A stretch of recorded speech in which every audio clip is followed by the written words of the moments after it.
មាត់ទន្លេដើរលំហែឬជិះស៊ីក្លូតាមសួនច្បារមាត់ទន្លេ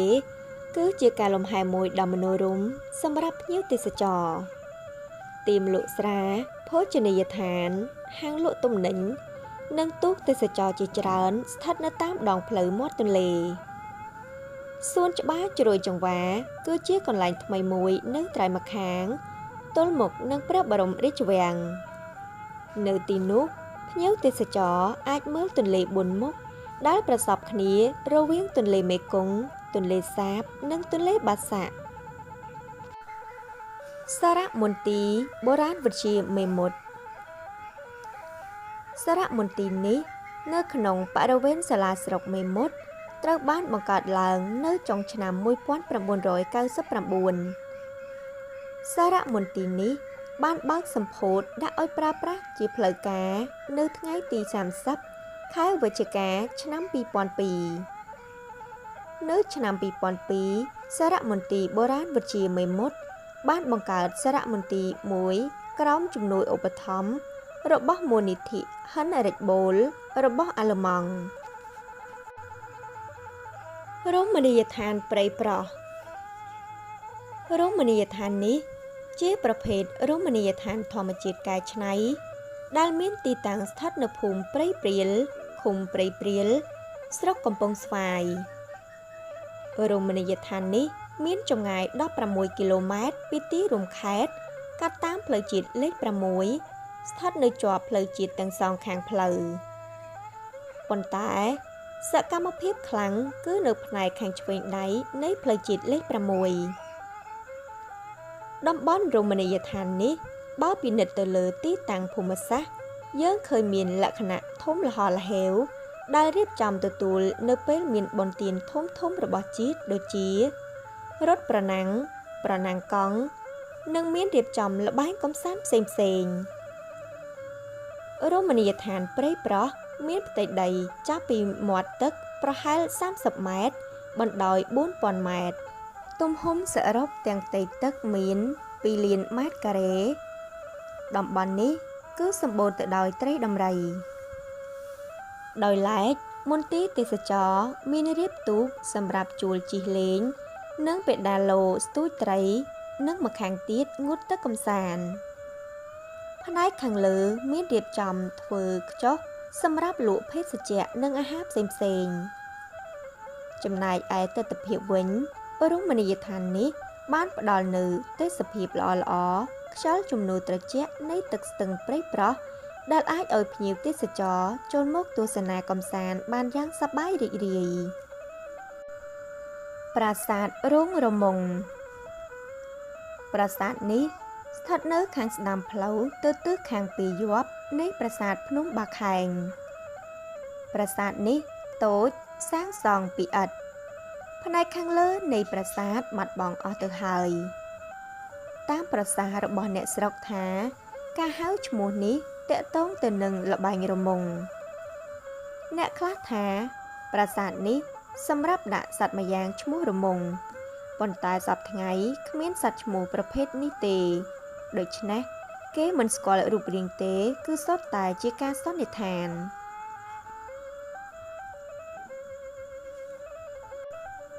ប្រាសាទនរាយប្រាសាទនរាយមានទីតាំងស្ថិតនៅក្នុងភូមិក្រឡាពាលឃុំព្រីងធំស្រុកជាំខ្សានប្រហែល32គីឡូម៉ែត្រពីទីរួមខេត្តមានប្រាសាទ3នៅដាច់ពីគ្នាប្រហែល20ម៉ែត្រទីតាំងទី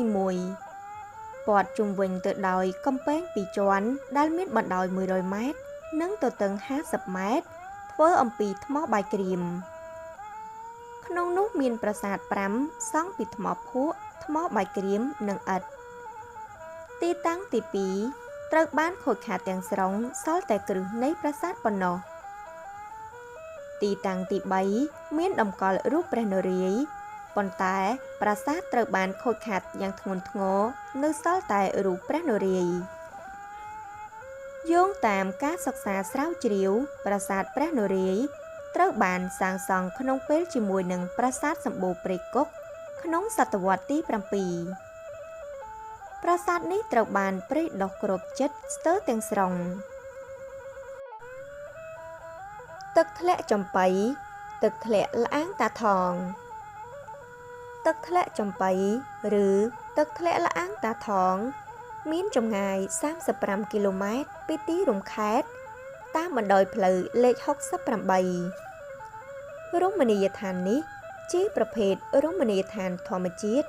ដែលមានផ្ទាំងថ្មធំទំហំ500ម៉ែត្រការ៉េនិងនៅសងខាងមានជ្រលងភ្នំពីរនៅចន្លោះផ្ទាំងថ្មនេះដោយមានទឹកធ្លាក់តាមជ្រលងភ្នំសម្រាប់អ្នកទេសចរងូតកម្សាន្តនៅតាមមាត់ជ្រោះនិងជ្រលងភ្នំមានផ្កាអ័រគីដេនិងផ្កាផ្សេងៗទៀតដែលមានចម្រុះពណ៌ជាច្រើននៅចម្ងាយប្រហែល500ម៉ែត្រពីទឹកធ្លាក់នេះមានកន្លែងរមណីយដ្ឋានធម្មជាតិវប្បធម៌ដែលរៀបចំឡើងដោយព្រះសង្ឃតាំងសមាធិតំបន់នោះតំបន់រមណីយដ្ឋាននេះមានឈ្មោះជារមណីយដ្ឋានរូតចំបៃដែលមានសំណាក់ផ្សេងៗជាច្រើនរៀបរាប់ពីដំណើរកើតស្លាប់របស់មនុស្សរូបសំណាកសាសនានិងរូបសំណាកសត្វព្រៃផ្សេងៗទៀតភ្នំបាក់និងភ្នំជញ្ជាំងភ្នំបាក់និងភ្នំជញ្ជាំងជារមណីយដ្ឋានធម្មជាតិនិងវប្បធម៌ស្ថិតនៅក្នុងស្រុកសិរីសោភ័ណ្ឌតាមបណ្ដោយផ្លូវជាតិលេខ5មានចម្ងាយ5គីឡូម៉ែត្រពីទីរួមខេត្តបត់ស្ដាំ500ម៉ែត្របើគិតពីភ្នំពេញមានចម្ងាយ365គីឡូម៉ែត្ររមណីយដ្ឋាននេះមានភ្នំពីរនៅជិតគ្នាដែលមានផ្ទាំងថ្មបញ្ឈរធំៗមើលទៅដូចជាជញ្ជាំងផ្ទះក្រៅពីនេះនៅលើភ្នំមានកសាងសំណង់ថ្មីតែមានលក្ខណៈបុរាណសម្រាប់ឲ្យភ្ញៀវទេសចរលំហែកម្សាន្តនៅពេលមានបុណ្យទាននៅបាតភ្នំមានល្អាងមួយនៅក្នុងដីជាទីកន្លែងដែលគេចុះកម្សាន្តនៅទីនោះល្អាងភ្នំនេះមានជម្រៅ12ម៉ែត្រនិងផ្ទៃល្អាង10ម៉ែត្រការ៉េមានមនុស្សចាស់ៗនៅឆ្លាក់រូបនៅទីនោះទៅតាមតម្រូវការនៅលើទីផ្សារ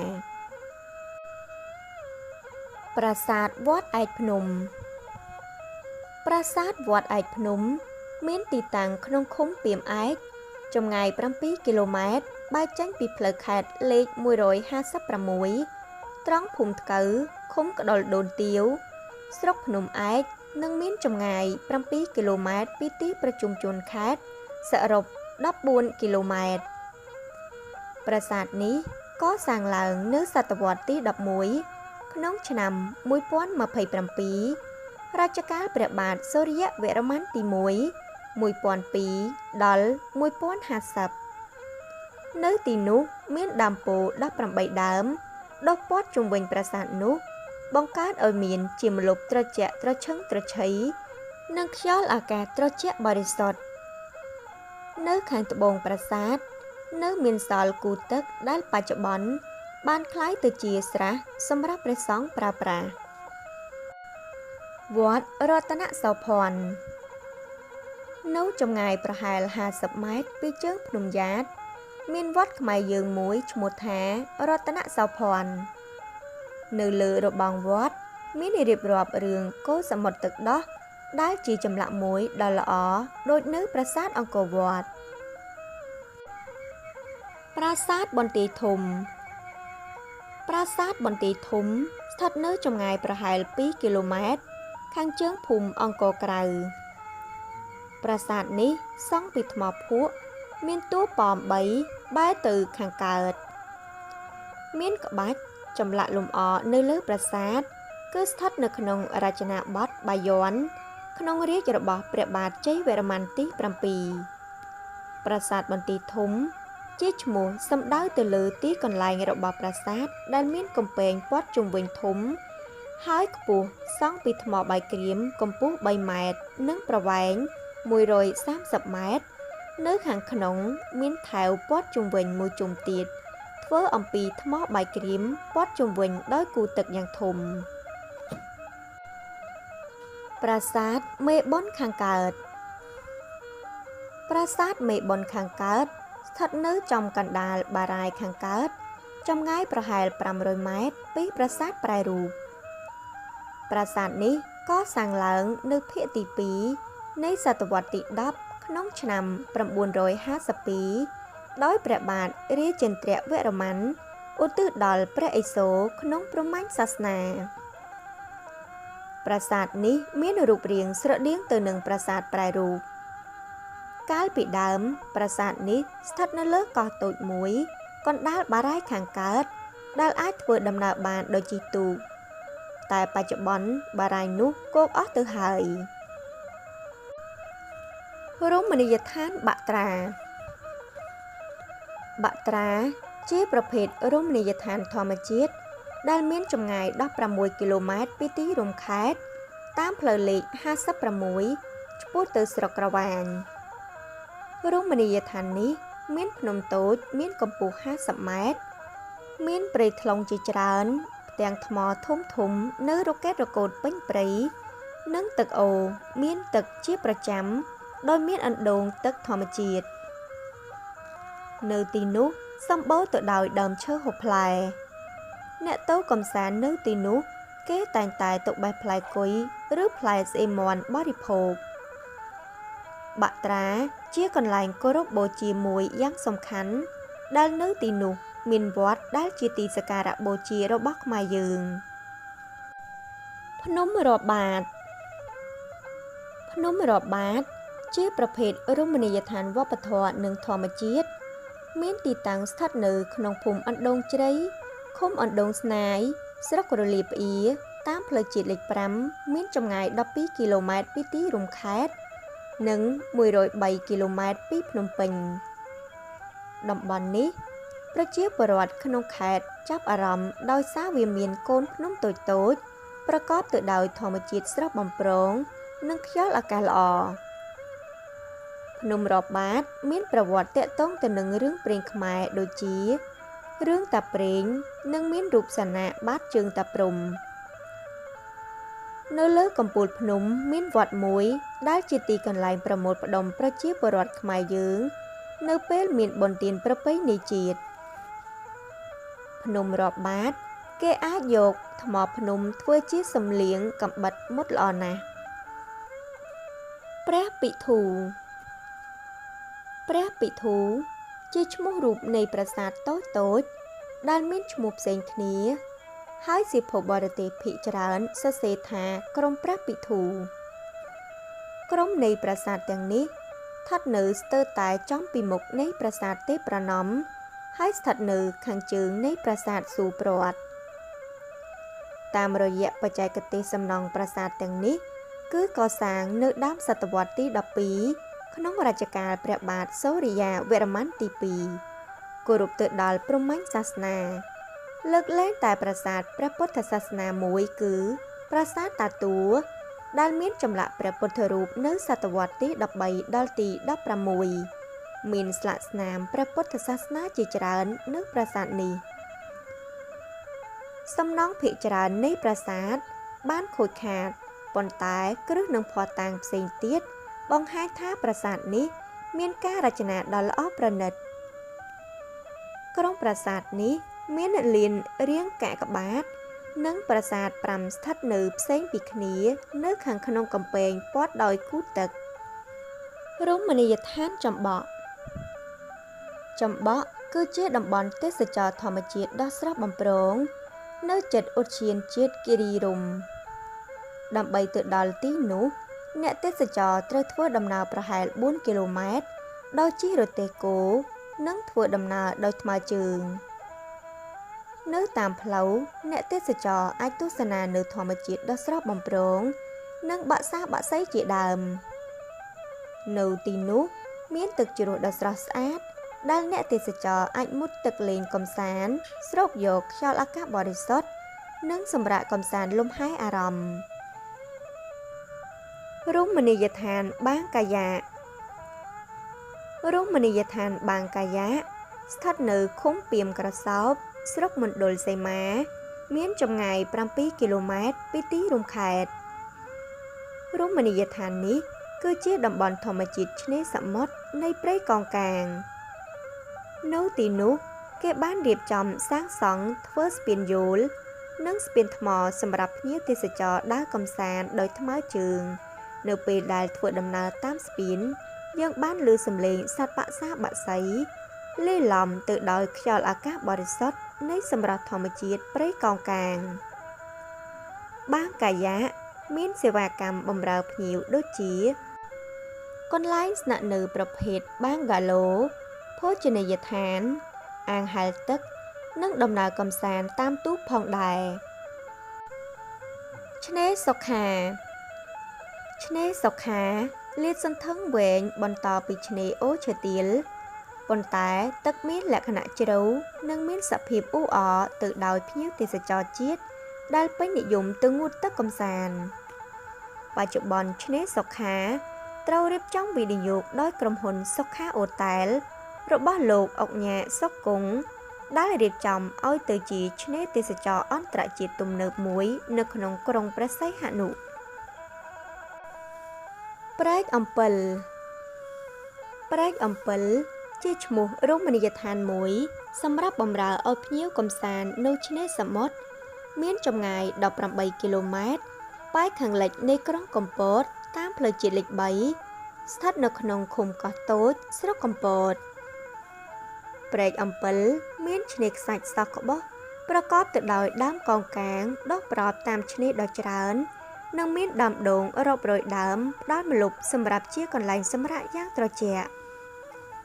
នៅទីនោះគេអាចទទួលទានអាហារនៃរសជាតិម្ហូបសមុទ្រស្រស់ៗដូចជាក្តាមមឹកបង្គាខ្យងត្រីសមុទ្រស្ទើរគ្រប់ប្រភេទ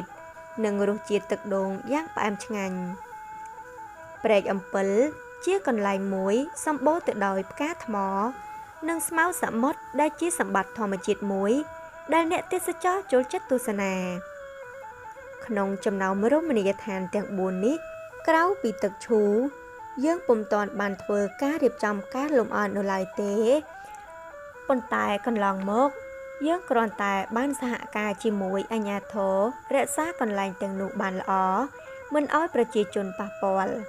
ទន្ទឹមនោះដែរក៏មានភ្ញៀវទាំងជនជាតិបរទេសមួយចំនួនបានចូលទស្សនា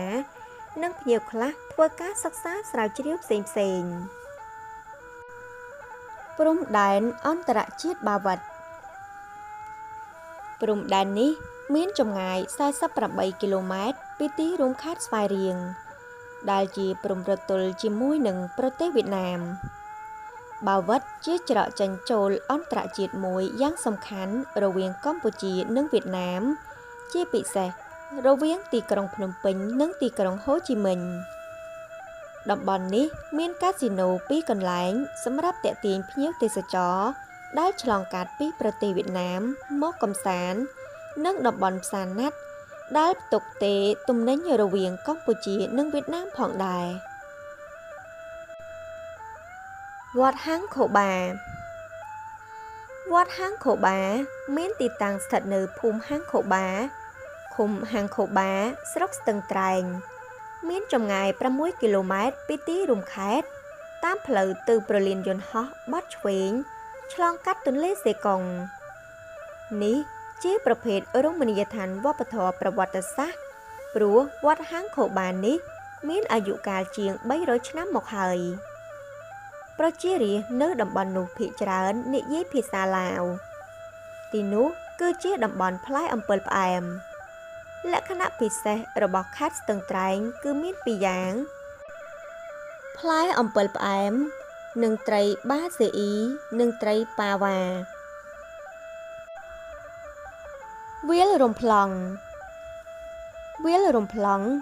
ជាវាលថ្មលាតសន្ធឹងនៅកណ្ដាលព្រៃក្នុងឃុំអូជុំស្រុកអូជុំចេញពីទីក្រុងបានលុងតាមផ្លូវខេត្តឆ្ពោះទៅស្រុកអូជុំប្រមាណ10គីឡូម៉ែត្រ